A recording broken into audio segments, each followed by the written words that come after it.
మన ఇంటికి వచ్చి అమ్మలాగా మనకు అన్ని చేసి పెట్టి కావలసిన అన్ని ఓర్చుకొని ఎన్ని మాటలన్నా తోడుండి 4 దెబ్బలేసినా మళ్ళీ విడిచిపెట్టకుండా నీ చుట్టే ఉండి నిన్ను గౌరవిస్తుంది అందరి మధ్యలో. నీకెందుకు డబ్బులు ఇవ్వాలి? నీకెందుకు డబ్బులు ఇవ్వాలి? వ్యభిచారం చేసేవాడు డబ్బులు ఇచ్చి చేస్తాడంట. నువ్వు డబ్బులు తీసుకొని చేస్తున్నట్టు కాదా? అసలు నీ పురుషతత్వానికి అంటే నీ మొగతనానికి ఏమైనా విలువ ఉందా? పురుషుడు ఆడబిడ్డ దగ్గర డబ్బులు తీసుకోవడం ఏమిటండి? సిగ్గుచేటు కాదా?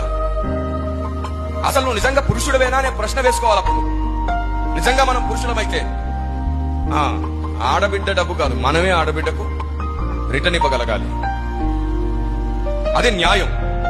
అబ్బాయి ఇంటి వారు ఒక మాట అడిగారు, సార్ కులకట్నాలు లేకుండా వివాహం చేద్దాం, సరే పెళ్లి ఖర్చు కూడా మళ్ళీ అప్పులు చేసి మేమే భరించాలా? అందుకు నేను ఒక న్యాయమైన ఆలోచన చెప్పాను. కట్నం వద్దు అనగానే ఒప్పుకున్నారు కాబట్టి, కులం చూడొద్దు అనగానే ఒప్పుకున్నారు కాబట్టి పెళ్లి ఖర్చు ఇద్దరు సగం సగం, ఇద్దరు మర్యాదగా వేసుకొని, ఇద్దరు గౌరవాన్ని కాపాడుకొని వివాహం చేసుకోండి. బంధాలు కలిపి ఉండడానికి, కుటుంబాలు కలిసి ఉండడానికి, సంతోషంగా ఉండడానికి ప్రయాసపడండి. బైబిల్ చెప్తుంది, ప్రేమ కలిగి ఉండుటకు ప్రయాసపడండి. నేను చెప్తున్నాను, మీరు ఈ పని చేసి చూడండి, హాస్పిటల్లో పెట్టే డబ్బులు చాలా వరకు మిగులుతాయి మీకే.